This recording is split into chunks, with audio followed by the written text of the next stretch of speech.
Ya.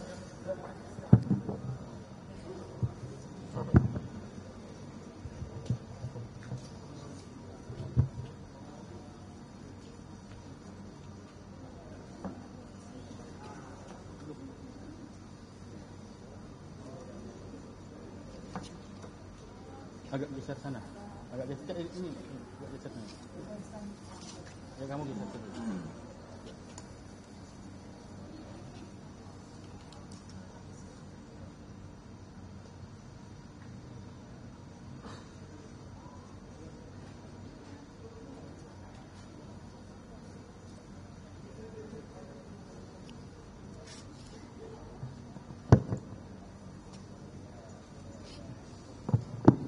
Nanti yang lengkapnya di atas.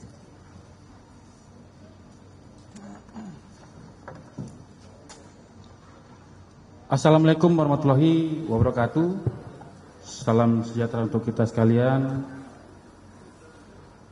Salam presisi.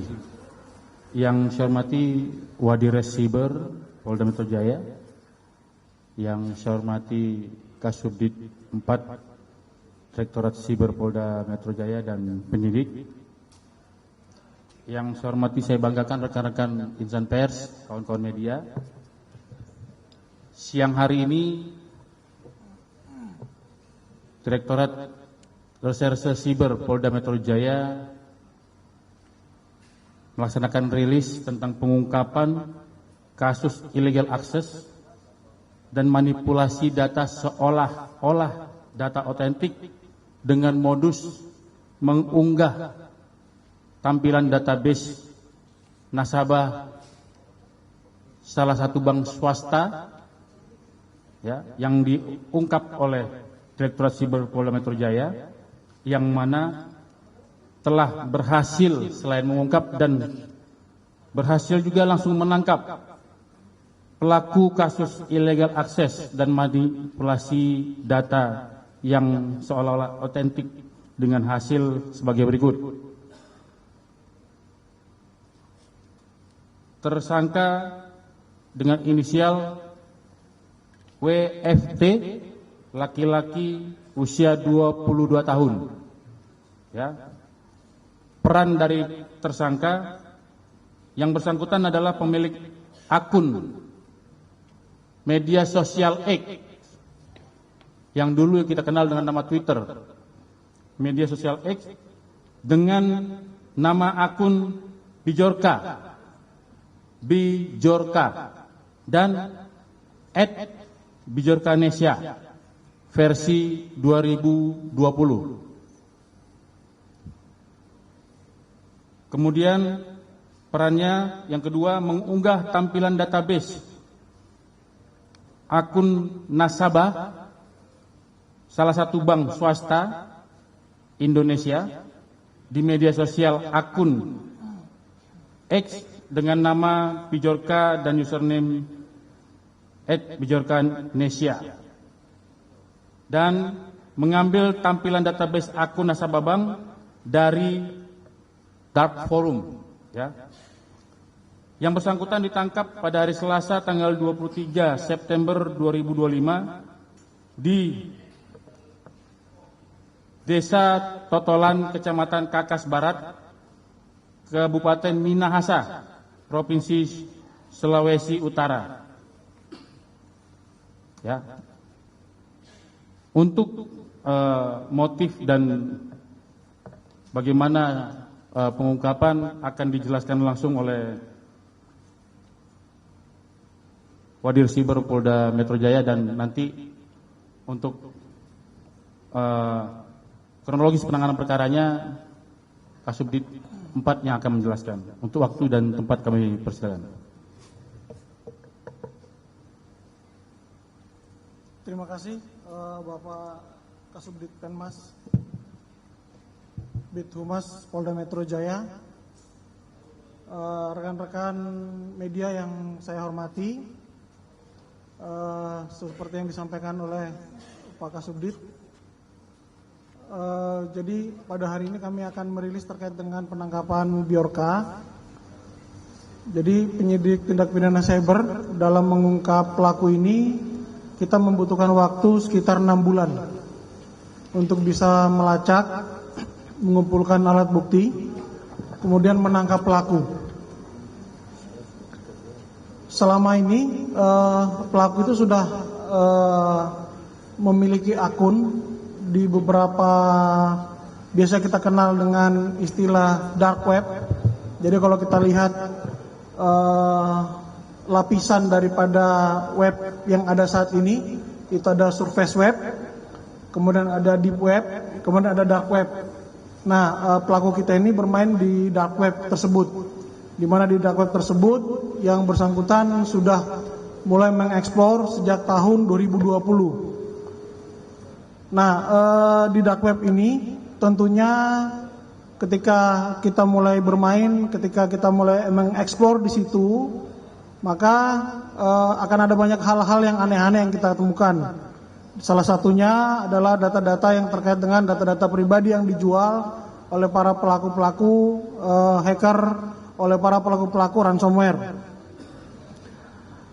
Oleh pelaku sendiri, sejak tahun 2020 sudah memiliki akun.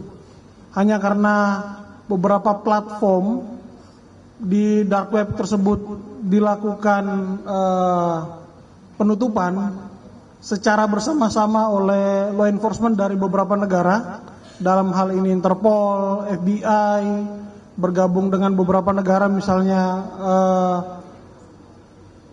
kepolisian dari Prancis, kepolisian dari Inggris, atau kepolisian dari Amerika, sehingga si pelaku ini akan lompat dari satu aplikasi dark web ke aplikasi dark web yang lain.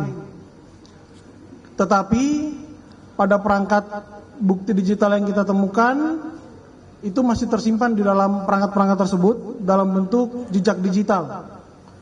Nah, untuk yang sekarang kita bisa lihat secara kasat mata, pelaku ini aktif di dark forum, namanya darkforum.st, itu sejak Desember 2024 dengan nama Bjorka. Kemudian yang bersangkutan merubah di bulan yang sama, merubah nama lagi menjadi Skywave. Kemudian merubah lagi nama pada bulan Maret 2025 menjadi Shiny Hunter. Kemudian pada bulan Agustus 2025 berubah nama lagi menjadi Opposite 6890.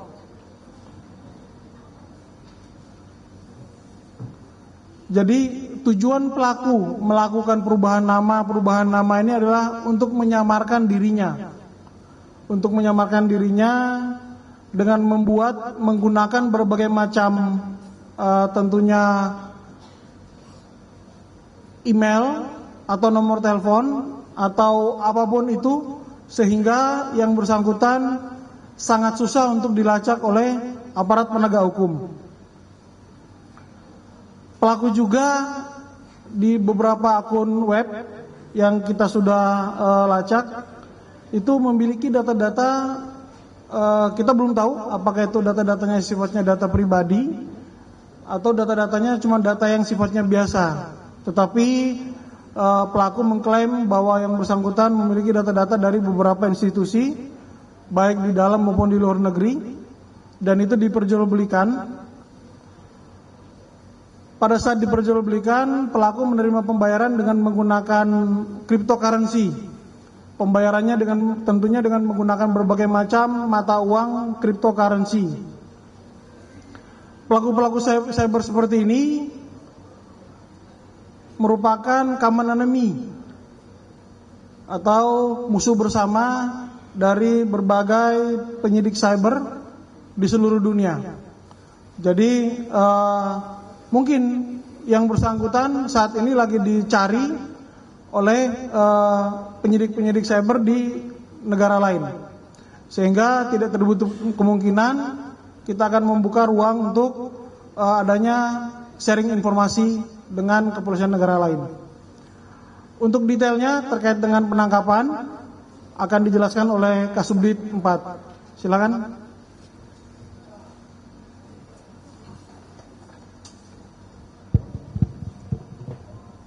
dikembalikan ya? Tetap di sini. Siap. Tes.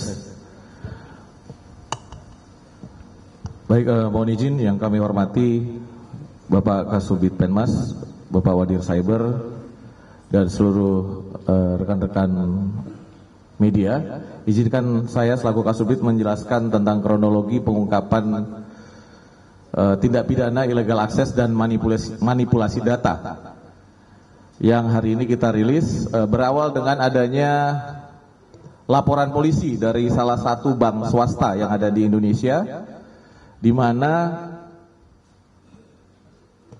pada sekitar bulan Februari pelaku ini dengan menggunakan akun X yang mengatasnamakan Bjorkanesia itu memposting dengan tampilan salah satu akun nasabah bank swasta dan mengirimkan pesan juga ke akun resmi bank tersebut dan mengklaim bahwa sudah melakukan hack kepada 4,9 juta akun database nasabah. Niat daripada pelaku adalah sebenarnya untuk melakukan pemerasan terhadap bank swasta tersebut. Atas dasar adanya postingan tersebut, maka kami tim Direktorat Reserse Cyber Polda Metro Jaya melakukan penyelidikan dan juga melakukan pengungkapan terhadap pelaku, yaitu WFT, seperti yang sudah dijelaskan sebelumnya, inisial WFT, di mana pelaku didapatkan fakta bahwa pelaku adalah pemilik daripada akun X dengan nama Bjorka dan Bjorkanesia.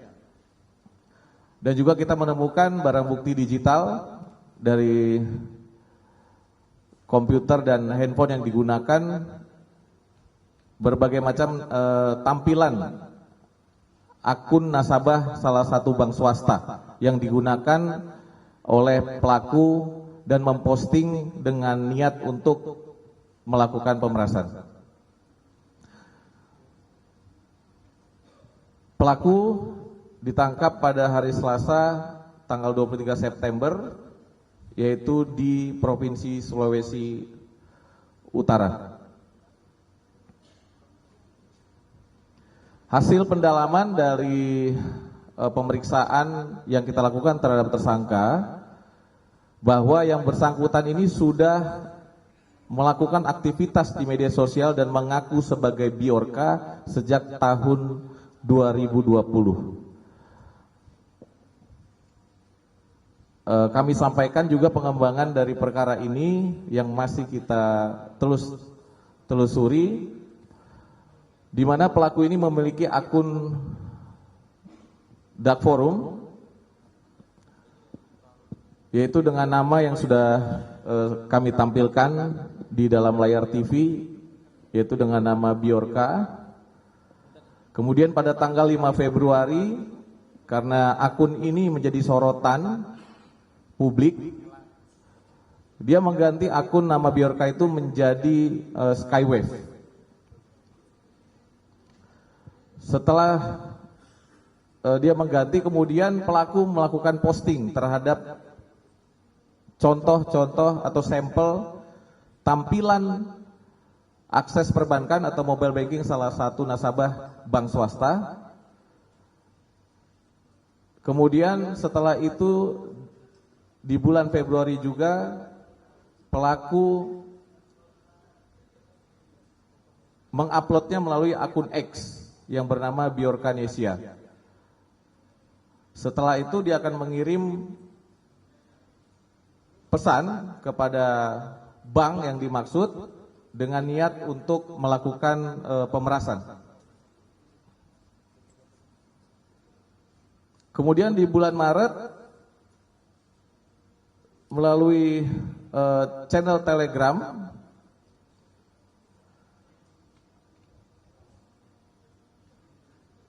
yang bersangkutan juga mengunggah ulang data yang memperkuat adanya dugaan bahwa pelaku ini memiliki jaringan dan keterkaitan dengan forum-forum jual beli data secara ilegal. Dari pengakuan pelaku dan pendalaman, banyak data yang sudah diperoleh, yaitu ada beberapa data-data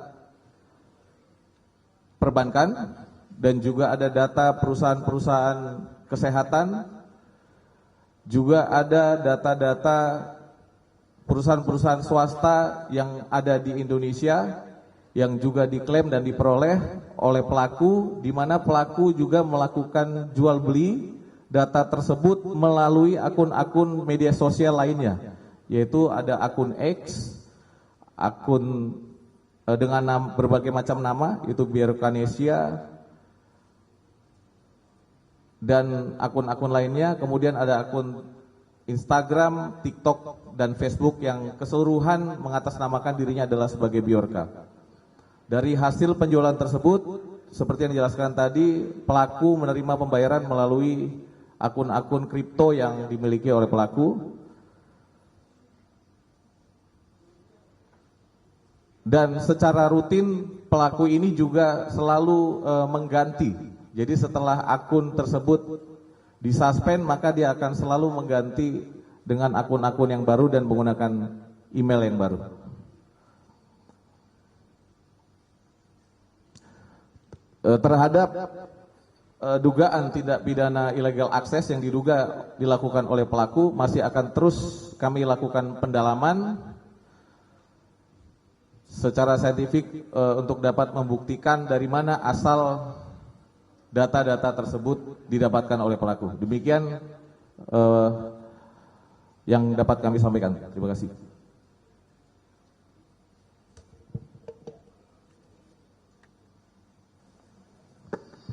Jadi untuk pelaku itu dikenakan pasal tindak pidana setiap orang dengan sengaja tanpa hak atau melawan hukum mengakses komputer dan atau sistem elektronik milik orang lain, dan atau tanpa hak atau melawan hukum dengan cara apapun, dan atau mengubah, menambah, mengurangi, melakukan transmisi, merusak, menghilangkan, memindahkan, menyembunyikan suatu informasi elektronik dan atau dokumen elektronik milik orang lain atau milik publik, atau dan atau tanpa hak melawan hukum melakukan manipulasi, penciptaan, perubahan, penghilangan, pengerusakan informasi elektronik dan atau dokumen elektronik dengan tujuan agar informasi elektronik dan atau dokumen elektronik tersebut dianggap seolah-olah data yang otentik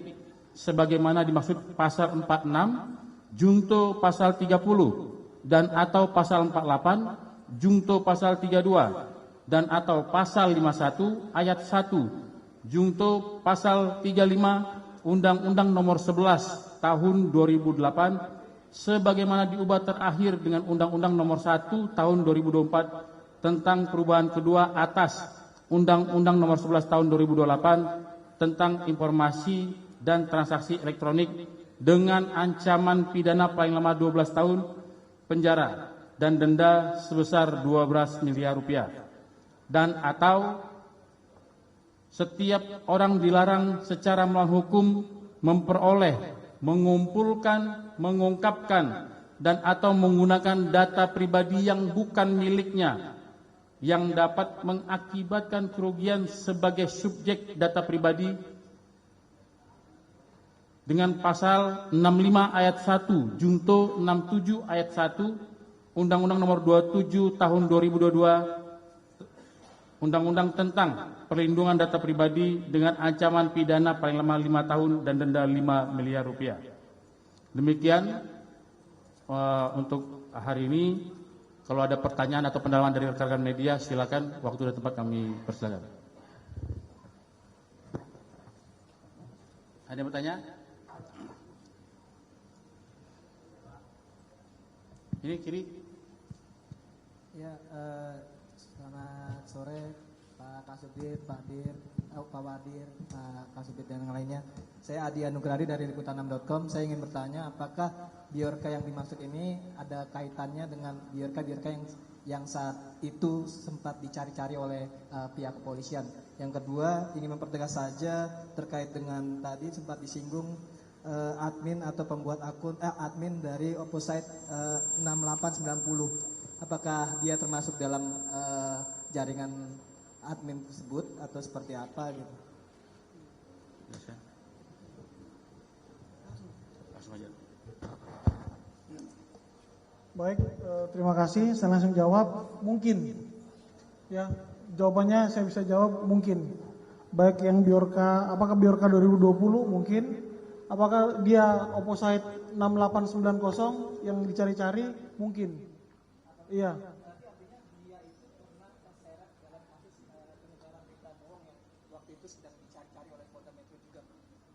Yang mana? Yang Opposite?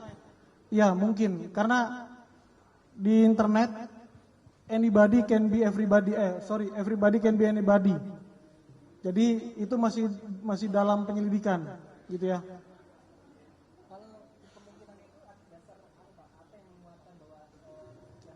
Iya, yang tadi saya sampaikan, setiap orang bisa menjadi siapa saja di internet.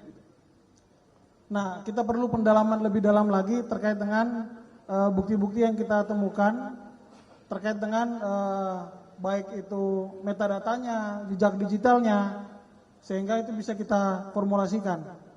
Saya bisa belum bisa jawab 90%, tapi kalau Anda tanya sekarang, saya bisa jawab mungkin seperti itu. Ya, ada lagi. Izin Pak, saya Wildan Noviansa dari Detikom. Ini kan dia klaimnya itu meretas ini ya Pak ya, akun salah satu bank itu ya. Terus dia juga udah beraksi dari tahun 2020. Sejauh ini apakah pemerasan dan lain sebagainya tindak pidana yang dia rencanakan itu apakah sudah terlaksana atau bagaimana? Terus motif pasti dan keuntungan yang jika sudah terlaksana apakah berapa keuntungannya? Terus motivasi pelaku melakukan aksi ini kenapa? Terima kasih.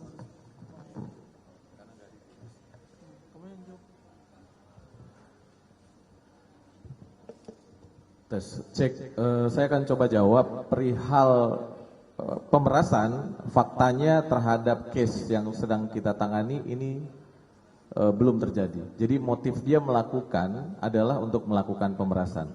Tapi karena tidak dituruti atau tidak direspon oleh pihak bank, maka pihak bank mengambil jalan upaya untuk melaporkan kepada pihak kepolisian. Jadi motivasinya yang bersangkutan ini adalah hanya untuk masalah kebutuhan, masalah uang. Jadi motifnya untuk mencari uang. Segala sesuatu yang dikerjakan sementara yang kita temukan adalah untuk mencari uang. Terima kasih.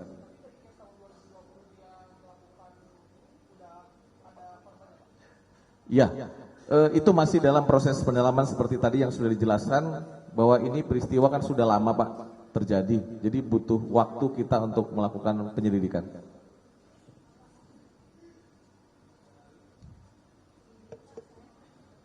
Udah ya Kak. Izin Pak, saya Sela dari Nusantara TV ingin tahu latar belakang yang bersangkutan ini memang ahli IT atau apa ya Pak? Jadi yang bersangkutan ini bukan ahli IT. Jadi hanya orang yang tidak lulus SMK. Namun sehari-hari secara otodidak dia selalu mempelajari IT. Jadi dia mempelajari segala sesuatunya itu hanya dari IT dan melalui komunitas-komunitas media sosial. Ya, ada lagi.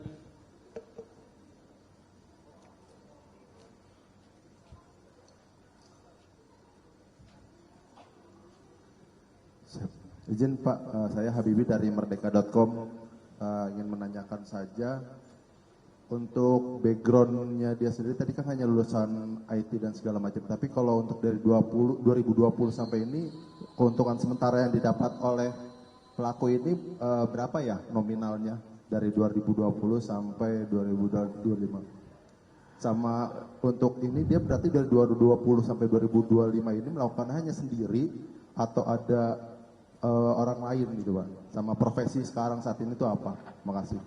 Baik, investigasi kami sementara dia melakukan perbuatan pidana ini sendiri. Jadi bukan bersama dengan rekannya, dia melakukan segala sesuatunya sendiri dan berapa uang yang didapatkan ini juga kita belum bisa mendapatkan fakta secara jelas, tapi pengakuannya sekali dia menjual data itu kurang lebih nilainya puluhan juta. Jadi tergantung orang-orang yang membeli data yang dia jual melalui dark forum.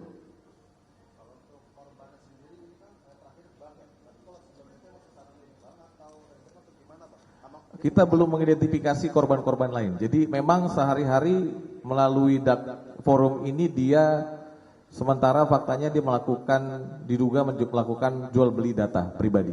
Itu di rumah mengoperasikannya apa? Iya, semua dilakukan di rumah.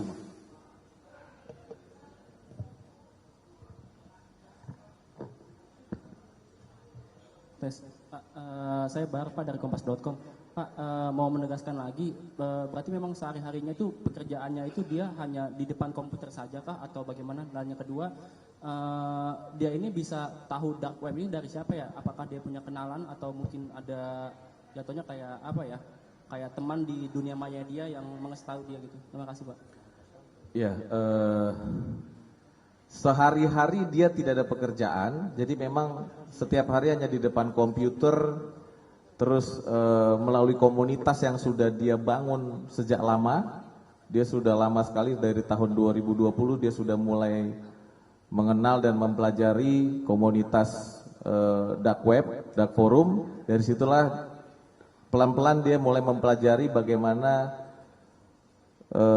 mencari uang di dunia dark web, di dunia komputer. Ya, itu saja. Cukup? Cukup ya? Ada lagi rekan-rekan? Jadi gini rekan-rekan, tadi Pak Wadir Siber sebenarnya sudah menyampaikan kenapa jawabannya beliau mungkin, ya, karena yang namanya penyidik itu tidak boleh berandai-andai dan tidak boleh menerka-nerka. Jadi segala sesuatu itu apabila sudah dipersangkakan terhadap seseorang itu harus pasti ini alat buktinya, ini barang buktinya, ini perbuatan kamu lakukan dan kamu adalah pelakunya. Ya, jadi kenapa tadi bilang mungkin? Ini dari Direktorat Siber Polda Metro Jaya masih mendalami keterkaitan Bijorka yang tahun 2020 sampai dengan sekarang itu apakah sama atau tidak, makanya jawaban mungkin, ya. Makanya jawaban tadi dari Pak Wadir Siber mungkin. Dan pada kesempatan forum ini juga sebenarnya disampaikan ini agar siapa tahu atau kemungkinan ada korban-korban yang masih belum paham atau yang baru mendengar berita ini tentang Bijorka, ya, agar hadir di Polda Metro Jaya melaporkan sebagai korban atau menyampaikan bahwa pernah menjadi korban dari akun dengan nama Bijorka atau Bijorka Nesia. Sekian dari saya, kami tutup. Wabillahi taufiq wal hidayah. Wassalamualaikum warahmatullahi Oh, sesi foto. Wabarakatuh. Terima kasih. Foto.